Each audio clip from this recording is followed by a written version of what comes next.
I don't know if you guys seen, but there was a new Foia request put in. And this time it was for Gypsy Rose Blanchard's communication in prison. So these are all of her emails, her email correspondences that she had while she was in prison. I watched it on Into the Weeds podcast. Now, I only got maybe 30 minutes, 45 minutes in. I'm gonna wait until somebody kind of has a rundown of it. I'm sure Conspiracy or one of my other girlies will have it. But basically, they got these prison emails. They were from 2019 to release. There was some from 2018. Specifically, the first portion that they talk about is a correspondence with a older. They said that there was hints that this could be a woman.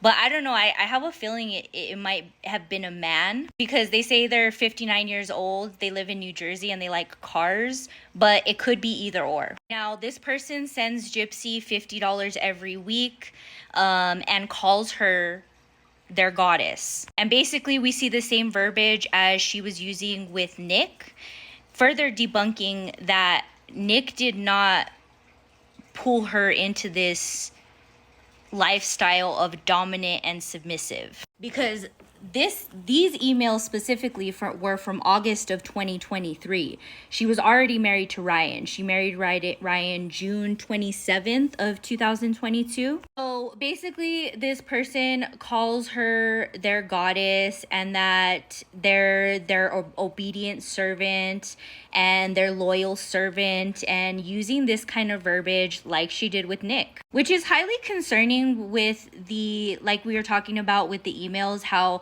certain things are not let in. It's kind of concerning considering her crime that this kind of stuff was let in, but I do get that, you know, the jail system can't go through that. But it's still very concerning because she was still grifting and conning while she was in prison. And so Gypsy basically insinuates this, basically says she admits she's a goddess in this, and says all she can receive in prison is dollars, not gifts. Then when this person doesn't message her, she basically says that, you know, she's upset that a loyal servant isn't messaging her, and kind of gets upset, in my opinion. Now, the biggest thing about this portion of the email is it's telling, for one, that she's used this narrative that Nick was this person, but here she is in 2023, right before being released from prison. She's still acting the same way she acted when she was with Nick. What makes anybody think that she's going to act any different? Now, from the messaging on Into the Weeds, they had said that this message thread does show a lot of possible mental illness or some kind of developmental delay, like Nick, autism. This person is 59 years old and has grandchildren. Sending a convicted felon that murdered her mother or had somebody else help her murder her mother, sending that person $50 every week. And basically Gypsy asks for money. Like, in one thread, she asks for $30 from this person so she can watch a movie.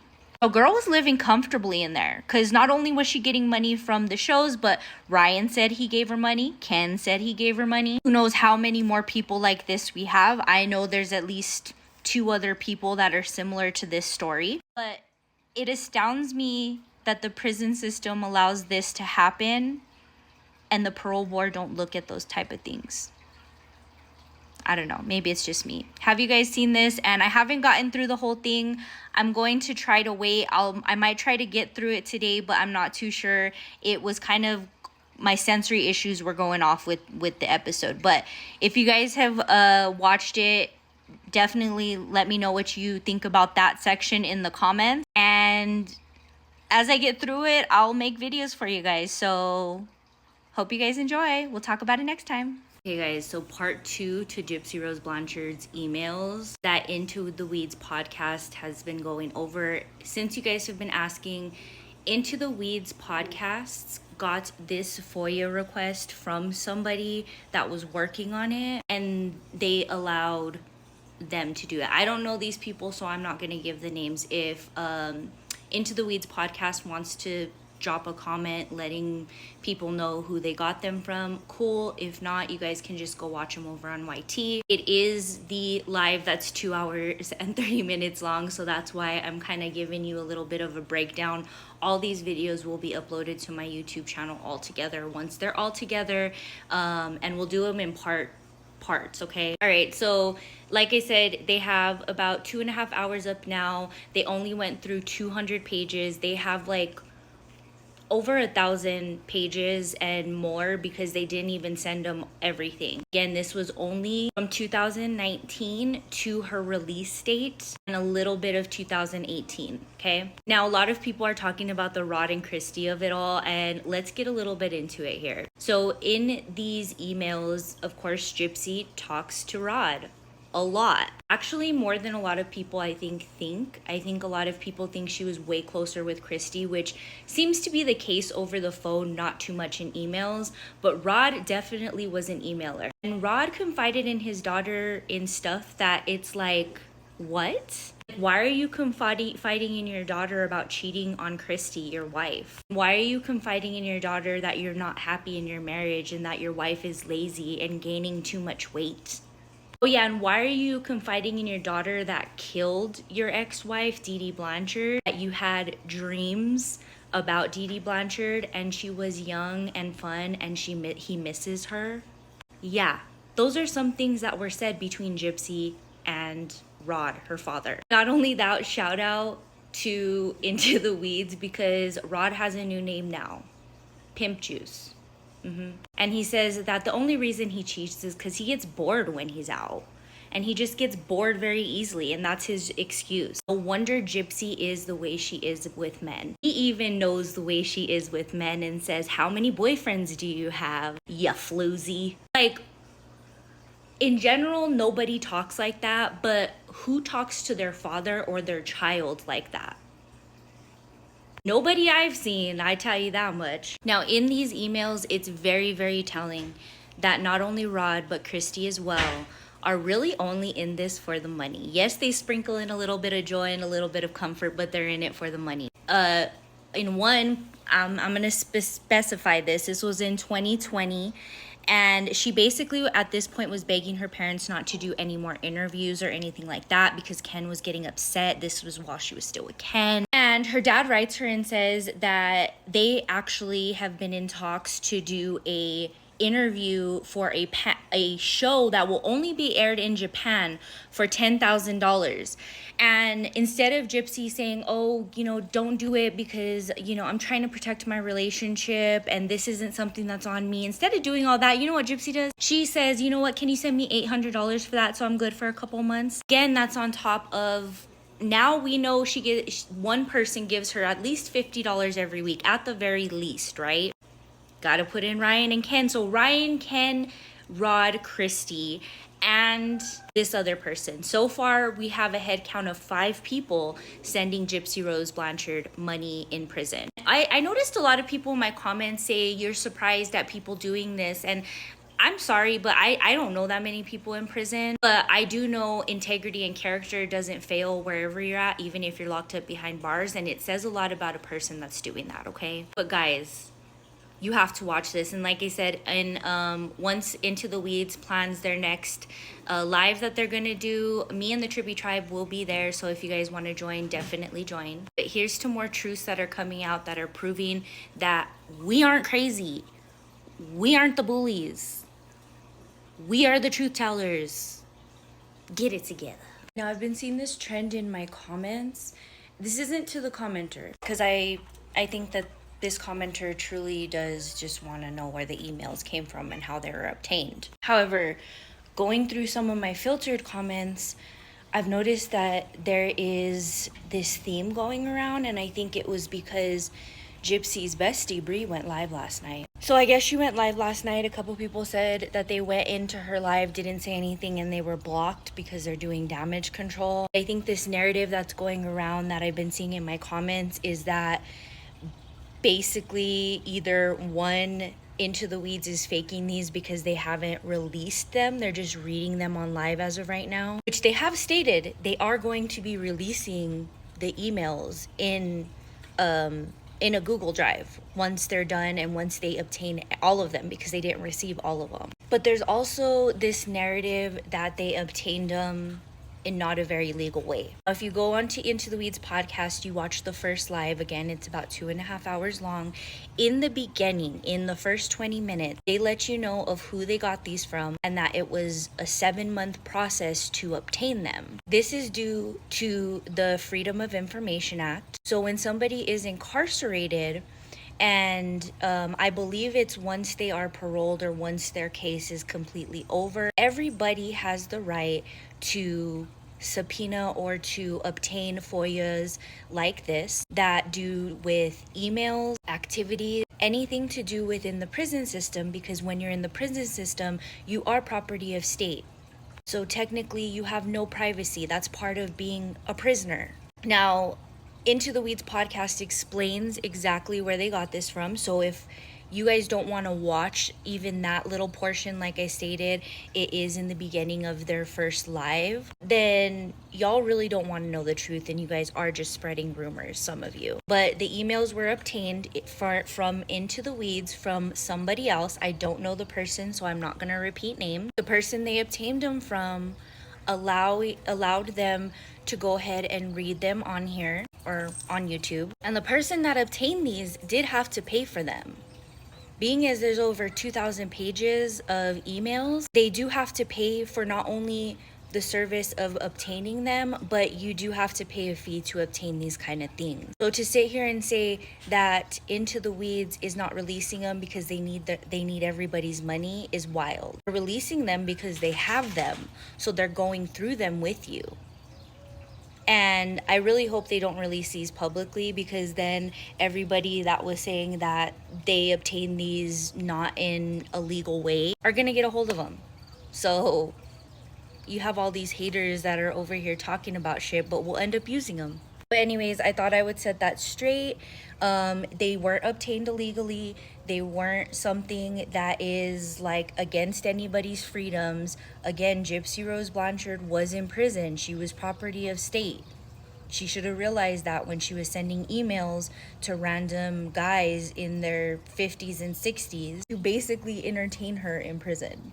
Okay, so there's way more parts to come in the Gypsy Rose Blanchard emails, but I had to talk about this because I vividly remember this, and I just have to talk about it. This was an email that was in 2019, and this is from the second live that Into the Weeds podcast did. They did it last night. It's a lot shorter. It's about an hour and a half, and not very much more telling things, but this I just had to make a video about it before I forget. So she's talking to Ken in an email, and this was back in 2019, and basically they were talking about how she's jealous, like she doesn't know what he's doing on the outside, and it's frustrating for her, especially when he's telling her that girls are like throwing themselves at him and whatever. And she talks about, like, she gives him instances and says that she would never degrade herself to be a Hooters girl, but if she was,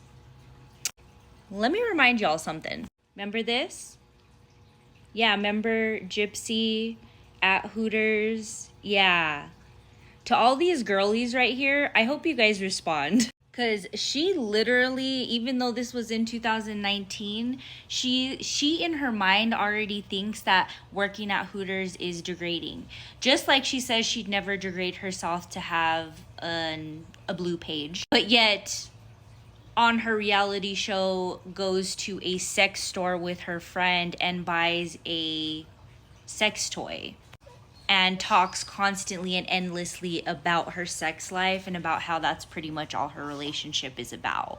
Interesting. Because you know, one thing those Hooters girls have on top of you is they work very hard for their money, and they're not just boobs and a butt. They're actually working for their living. Again, this was back in 2019, but I think it's just very telling as to where her mindset is, because I really don't feel from the time from like 2018 on, I don't think there was any growth. You don't see it. Like, she says one thing, but then does another, and then says another thing. It's very convoluted. So that's not the point at all. I believe people do this. I mean, what else is there to do in prison? You know what I mean? But the context of some of these things is what, if you know the whole case and you know what she was doing with Nick and you know her narrative she's trying to go with now, these are telling to say that even when she was already given the parole, she was still acting the same way as she acted when she was doing the deed with Nick, manipulating him into doing what he did to her mom. Also, you said in your original comment that we should talk more about Casey Anthony. Well, I have talked about Casey Anthony when she came on the internet and overstepped her boundaries. But she knows her place. She doesn't go in the public eye. She's not over here on social media saying one thing and doing another. And this is not to say that I condone Casey Anthony at all, because I dislike the girl more than I dislike Gypsy. But to sit here and say that we should talk about Casey Anthony and not Gypsy is kind of contradictory, because Casey Anthony, we all know what she did. She knows we know what she did. The same with Gypsy, but Gypsy's narrative isn't in the media yet. So it's not that she talked to a bunch of people and got money. That's not even the point here. The point is, it's continued. She's done it since she was with Nick. She's done it now. She's done it then. She's going to continue doing it. It's patterns of criminal behavior. It surprises me how much people still don't realize that Nick is done with all his stuff, guys. So not some files, all files from that have to do with Nicholas Godejohn and Gypsy Rose Blanchard are available. The Foia request for all of the videos and stuff like that have come out. I don't know if there's any more that will, but this is kind of like the last thing, because Gypsy is off parole. So technically she is not property of the state anymore. So they can now release all of the information on her while she was in custody of the DOC. There's not going to be any new trial for Nick. He was already denied all of his parole opportunities, and his last ditch effort, from what I heard, did fall through and they did deny it. Again, that's just from what I've heard on the realness of everything. I know there's a bunch of things going around, so this is what I've heard in reality, not from gossip. He did file a habeas corpus, which is what they're working on now. To my understanding, the courts have the documentation and they're just waiting right now. And if you guys don't know, a habeas corpus is not a new trial. A habeas corpus would basically overturn his sentencing to either one, set him free, or re-sentence him, depending on what they find, which I don't see it happening. The more you know. All right, guys, so part 3 to the first live that Into the Weeds podcast did on Gypsy Rose Blanchard's jailhouse emails that are getting her fully exposed into everything that she's been doing, has been doing, and showing she's never changed. After this video, I will be uploading all the parts and all the replies that I've done in regards to this up on my YT channel. It'll be all in one video, so it can be nice and compact so you guys can check it out in one place. But if you've been following along here, be sure to hit that like button and be sure you're following me for more. Now, this video is going to be about the Melissa Moore of it all, because you guys all know I've been doing my research on Melissa Moore. I've also read her book, Shattered Silence, over on my YT. So I've read Gypsy Rose and Melissa Moore's books, very similar book. And a lot of what goes on in the email correspondence is in regards to writing the book. So she gives her like a list of like letters to write and what she would do if something were to happen, and like all of this stuff. She gives her writing prompts, right? Which in my opinion shows why this book is so splotchy, and probably why hers is the same way. But what's really crazy to me is Melissa Moore probably fawns about her lifestyle more than Gypsy tries to give advice in these letters. She basically says about how she's moving into a beachfront property and talks about her vacations and says that Gypsy could come stay with them when she gets out in her beachfront property. And this even proves to me even further more evidence that Melissa Moore just wants fame. I actually had started watching a show and I didn't finish it because it had to do with Melissa Moore. I'm having a hard time finding reputable places to research her dad, the Happy Face Killer, without her being involved, which is very telling to me.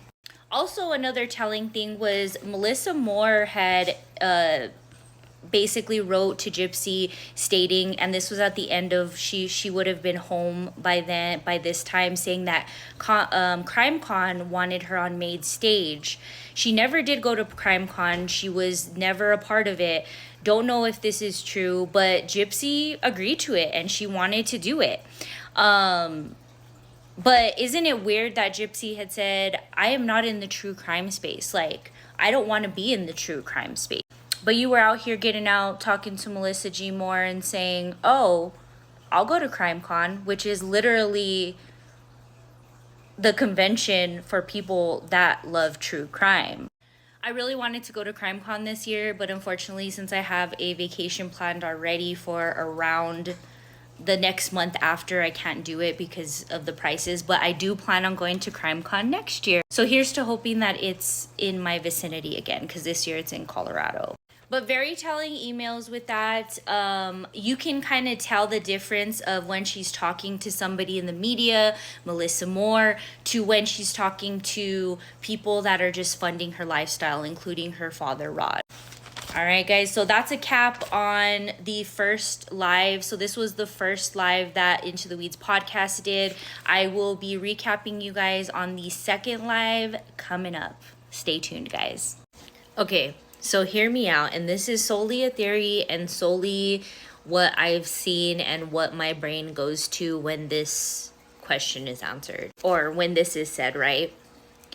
So in the emails we've been seeing, when Gypsy Rose was in prison, we see her and Rod talking a lot about his infidelities and how she's like, I'm okay with keeping this, but she kind of tries to stay neutral, but obviously she doesn't because she wants her daddy's affection and love. And I have a really strong feeling that Christy knows about these and has seen these because remember, she goes through Rod's phone. So she's going to look at everything, including those emails. So she has known, in my opinion, that Gypsy and Rod were talking about all these affairs. So she knew.